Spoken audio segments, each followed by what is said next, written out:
जय Hind and hello guys, स्वागत है आपका आपके अपने YouTube चैनल ज्ञानदेह होस्ट में। और इस वीडियो में मैं आपको बताने वाला हूं Delhi police constable online form के बारे में कि कैसे आपको फॉर्म फिलअप करना है। गाइस वैसे तो मैं इसके फॉर्म फिलअप की वीडियो ऑलरेडी बना चुका हूं, बट जब मैंने वो वीडियो बनाई तो उस वीडियो के ऊपर काफ़ी सारे ऐसे आपके डाउट्स आए, ऐसी प्रॉब्लम आई, ऐसे क्वेश्चन आए जिनका आंसर एक एक करके देना सही नहीं है। और इसीलिए ये वीडियो मैं आपके लिए बना रहा हूँ ताकि आपको उन सभी सवालों के जवाब भी इस वीडियो के अंदर दी जाए, पॉइंट टू पॉइंट, यानी कि जिस भी पॉइंट पर आपका जो डाउट है वो इसी वीडियो के अंदर अच्छे से क्लियर किया जाए ताकि आप इस फॉर्म को बिना किसी मिस्टेक के भर पाए। आपके जो कुछ डाउट्स है वो एक तो आ रहे हैं कि क्या इसमें ड्राइविंग लाइसेंस पहले ही देना है फॉर्म भरते समय या फिर उसमें हमें टाइम मिल सकता है। दूसरा, जब आप यहाँ पर 12th के सब्जेक्ट डालते हैं तो तब आपका एक प्रॉब्लम आ रहा है कि आप सभी सब्जेक्ट एंटर नहीं कर पा रहे, 5 सब्जेक्ट ही आपको देने को वहाँ पर मिल रहे हैं। तो ऐसे में आपको क्या करना है वो जानकारी आपको बताई जाएगी एंड अन्य जो आपकी प्रॉब्लम्स है वो भी यहाँ पर सोल्व की जाएगी। इसलिए आप वीडियो को बिना स्किप किए देखिए, आपको यहाँ पर संतुष्टि से सभी सवालों के जवाब दिए जाएंगे। तो चलिए शुरू करते हैं। गाइज अभी जो वीडियो में देख सकते हैं ये हमारा आपको पता ही है यूट्यूब चैनल है। अगर आपने ये अभी तक सब्सक्राइब नहीं किया तो कर लीजिए और बेल आइकन ऑन कर दीजिए, क्योंकि आपको आगे भी यहाँ पर इसके बारे में सभी अपडेट एंड अन्य जॉब के बारे में अपडेट दिए जाएंगे। फिर आपको क्या करना है, आपको वीडियो के डिस्क्रिप्शन में हमारी वेबसाइट जॉब्स ज्ञान रूटीन को ओपन कर लेना है। इसको ओपन करने के बाद आपके सामने इस रिक्रूटमेंट की पूरी जानकारी आ जाएगी। आप यहां से सभी की सभी जानकारी चेक कर लीजिएगा। इसके बाद में आप इंपोर्टेंट लिंक्स के सेक्शन में आकर के ऑफिशियल नोटिफिकेशन के ऊपर क्लिक करेंगे तो आपको यहां पर आपका जो एक सवाल था कि क्या इसमें बिना ड्राइविंग लाइसेंस के अप्लाई कर सकते हैं, उसका आंसर आपको यहां पर ऑफिशियल रूप में दिया जाएगा। तो मैं आपको बता दूं कि इसमें अप्लाई करने के लिए जो आपसे क्वालिफिकेशन मांगी है वो 12वीं है। ये जो आपकी 12वीं है वो आपकी 30 सितंबर 2023 से पहले कंप्लीट हो जानी चाहिए। इसके अलावा आपको यहाँ पर क्वालिफिकेशन में कहा है कि आपके पास ड्राइविंग लाइसेंस होना चाहिए। कहा है कि मेल कैंडिडेट मस्ट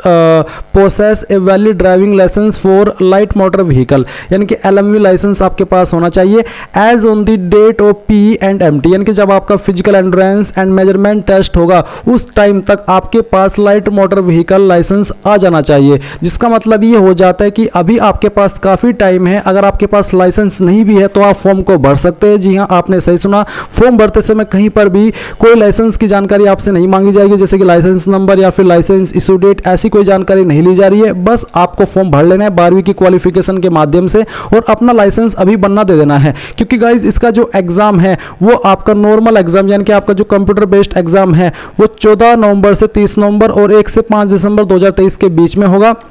और फिर इसके कम से कम 1 से 1 महीना मिनिमम लग ही सकता है आपका PET और MT होने के लिए। तो ऐसे में आपके पास यहाँ पर 2-3 महीने का टाइम है। इतने टाइम के अंदर आप थोड़ा जल्दी करके आपका लाइसेंस बनवा लीजिएगा और आप यहाँ पर फिर इसमें फुल्ली एलिजिबल हो जाएंगे। तो ये आपको आंसर मिल चुका है। अभी आपको इसमें कैसे अप्लाई करना है वो आप जान लीजिए। तो आपने अगर SSC की वेबसाइट का इस्तेमाल करके कभी कोई भी फॉर्म भरा है तो आपका अकाउंट ऑब्वियसली इसके ऊपर बनाए। आप नया अकाउंट नहीं बना सकते, उसी से आपको लॉगिन करना होगा। तो लॉगिन करने के लिए आप यहाँ पर आपका रजिस्टर नंबर डालेंगे, अपना पासवर्ड डालेंगे जो कि आपने बनाया था, ये सिक्योरिटी पिन यहाँ पर डालेंगे और लॉगिन कर लेंगे। अब कुछ कैंडिडेट को प्रॉब्लम होगी कि सर मैंने फॉर्म तो भरा था बहुत टाइम पहले बट मैं अपना रजिस्टर नंबर या फिर पासवर्ड भूल चुका हूँ, तो अब मैं क्या करूँ। तो इसके लिए गाइज आपको फॉरगॉट पासवर्ड के ऊपर क्लिक करना होगा। आपको इतना तो याद होगा ही कि आपने परमानेंट स्टेट क्या सिलेक्ट की थी, यानी कि जहाँ की आप निवासी है वही स्टेट आपने सेलेक्ट की होगी। तो आप अपनी स्टेट सेलेक्ट कर लीजिएगा। फिर इसके बाद में आप यहाँ पर या तो उस वक्त भरी हुई ईमेल ID या फिर नंबर कोई एक चीज यहां पर आप दीजिए और देने के बाद में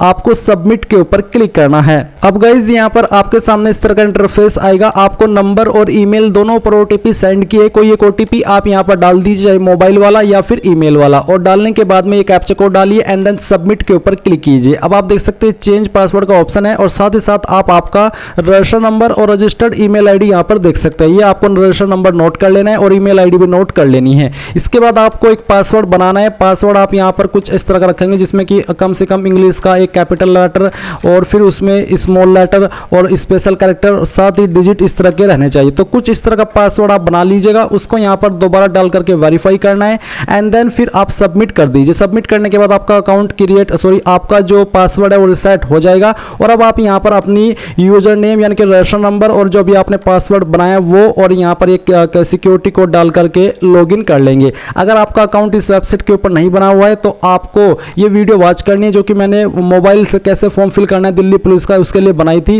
ये वीडियो आप यहाँ पर भी देख सकते हैं और साथ ही साथ जो वीडियो के डिस्क्रिप्शन में मैं लिंक दिया हूँ अपनी वेबसाइट का, मैं इसको यहाँ पर भी डाल दूंगा, या फिर डाला हुआ भी है form fill up video link by computer. ये लिंक ओपन करके आप रजिस्ट्रेशन कर सकते हैं। अब आप यहाँ पर क्या करेंगे, रजिस्ट्रेशन करने के बाद में एसएससी की वेबसाइट के ऊपर लॉगिन हो जाएंगे।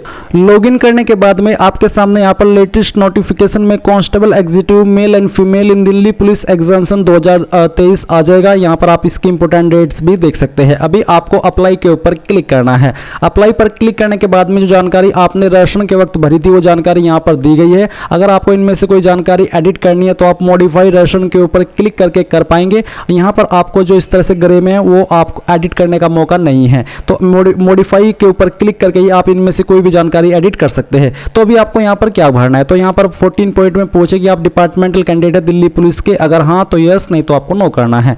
फिर क्या आप सन या फिर डॉटर है ऑफ सर्विंग रिटायर्ड और decreased personal MTS of Delhi police, अगर हाँ तो यस, नहीं तो आपको नो करना है। अगर आप बिल्कुल कैसा कोई भी आपका इन सब चीज़ से संबंध नहीं है तो आप इसमें नो कर दीजिए। फिर 16 पॉइंट में कहा कि क्या आपने रिप्रेजेंट किया है state at the national level और दी कंट्री, यानी कि आपने अपने आप को स्टेट या फिर नेशनल लेवल या फिर इंटरनेशनल लेवल में रिप्रेजेंट किया है पिछले 3 सालों में किसी भी स्पोर्ट्स में, अगर हाँ तो यस, नहीं तो आपको नो करना है। इसके बाद में 17 पॉइंट आपको एग्जाम सेंटर की प्रेफरेंस देने की पहली चॉइस आप इनमें से किस सिटी को देना चाहते हैं, सेकंड किसे देना चाहते हैं और तीसरी किसे देना चाहते हैं, ये आपको आपकी चॉइस के अकॉर्डिंग सेलेक्ट कर लेना है। फिर पूछा है 18 पॉइंट में कि क्या आप एक्स सर्विसमैन है, अगर हाँ तो यस, नहीं तो आपको नो करना है। इसके बाद यहाँ पर 20 पॉइंट है कि क्या आपको आईसीयू के अंदर छूट चाहिए, अगर हाँ तो यस कीजिए और यस करने के बाद में आपको किस कैटेगरी के तहत ये छूट चाहती है।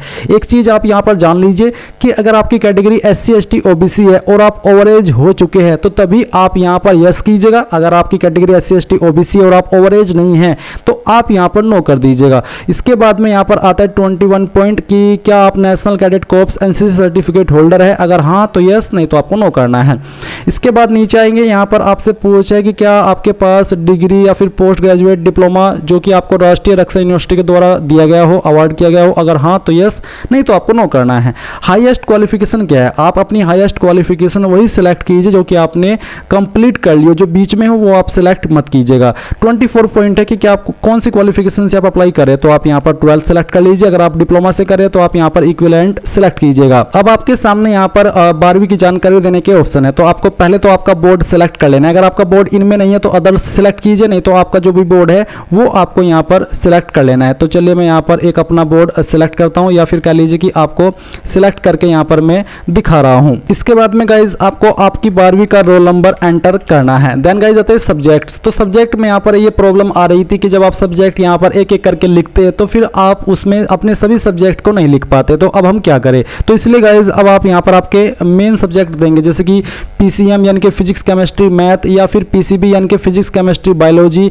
या फिर आर्ट्स, या फिर कॉमर्स, या फिर एग्रीकल्चर। तो जो भी आपका स्ट्रीम है वो आप यहाँ पर लिख दीजिए, जैसे कि मैंने अभी आपको एक्सप्लेन करके बताया है। फिर आपको बताना कि किस साल के अंदर आपने क्वालिफिकेशन पास कर ली थी। फिर आप यहाँ पर जो आपकी परसेंटेज है वो आप एंटर कर देंगे। अगर आपके नंबर CGPA के अंदर है तो आप परसेंटेज खाली छोड़ेंगे और CGPA वाला कॉलम भरेंगे। और इसी प्रकार से अगर आपके परसेंटेज में है तो फिर आप ये CGPA वाला देखेंगे कि ये एक्टिव नहीं होगा, आप इसको भरने की आवश्यकता नहीं है। इसके बाद में आपका एड्रेस दिया गया जो कि आपको वेरीफाई कर लेना है। इसके बाद में आप यहाँ पर आएंगे और फोटोग्राफ और सिग्नेचर अपलोड करेंगे। फोटो का साइज 20 से 50 KB और साइन का साइज 10 से 20 KB। साइन आप चाहे हिंदी में करें चाहे इंग्लिश में, वो तो आपका साइन है, वो आपके ऊपर डिपेंड है कि आप कैसे अपना साइन करते, तो आपकी मर्जी है, आप हिंदी इंग्लिश जिसमें चाहे कर सकते हैं। इसके बाद में अब आपको जो फोटो अपलोड करना है वो 1 जून 2023 के बाद का होना चाहिए। पर अगर आपके मान लीजिए आपके पास फोटो काफ़ी पुराना है, 1 साल पुराना है, 6 महीने पुराना, तो क्या आप उसको अपलोड कर सकते हैं? जी हाँ, आप उसको अपलोड कर सकते हैं क्योंकि उसमें इतना चेंजेस नहीं आया होगा। बट आपको यहाँ पर ये यस करना है कि हाँ मेरा फोटो 1 जून 2023 के बाद का ही है। तो आप यहाँ पर चूज फाइल के ऊपर क्लिक कीजिए, जहाँ पर भी आपकी फोटो फाइल है वो आपको सेलेक्ट करनी है और यहाँ से ओपन कर लेनी है, आपका फोटो आ जाएगा। फिर सेम वे में आपका जो साइन है वो आपको सिलेक्ट कर लेना है और यहाँ से ओपन कर लेना है। इसके बाद आप यहाँ पर 27 पॉइंट में यस कर देंगे। डिक्लेरेशन आप यहाँ पर पढ़ेंगे, आई एग्री के ऊपर क्लिक करेंगे, ये कैप्चा कोड डालेंगे एंड देन प्रीव्यू पर क्लिक करेंगे। अब गाइज आपके सामने यहाँ पर आपके फॉर्म का प्रीव्यू आ चुका है। आपने जो भी जानकारी भरी है उन सभी को चेक कर लीजिए। अगर लगता है कि कोई कोई जानकारी गलत हो गई तो एडिट मॉडिफाई के ऊपर क्लिक करके कर लीजिएगा, नहीं तो आपको यहाँ पर सबमिट करना है और यहाँ से ओके कर देना है। ओके करने के बाद में आप देखेंगे कि अगर यहीं से आप अपना प्रिंट लेना चाहते तो आप प्रिंट के ऊपर क्लिक करके ले लीजिए, और अगर आपको पेमेंट के लिए बढ़ना है आगे तो आप यहाँ पर यस कीजिए। यस करने के बाद में आपको ऑनलाइन सेलेक्ट करना है, फिर सबमिट पर क्लिक करना है। अब आपको यहाँ पर इनमें से किसी भी माध्यम का इस्तेमाल करके अपनी एप्लीकेशन फीस जमा कर देनी है। जैसे ही आप यहाँ से फीस जमा कर देंगे तो आपको इसी वेबसाइट एसएससी पर ट्रांसफर किया जाएगा, जहां पर आप अपने फॉर्म का फाइनल प्रिंट आउट ले पाएंगे। तो इस प्रकार से गाइज आप इस फॉर्म को भर पाएंगे। आई होप अब आपका जो अभी डाउट्स था वो क्लियर हो गया होगा। अगर अभी भी कोई सवाल डाउट है तो कमेंट के माध्यम से पूछ लीजिएगा। So thanks for watching. जय हिंद।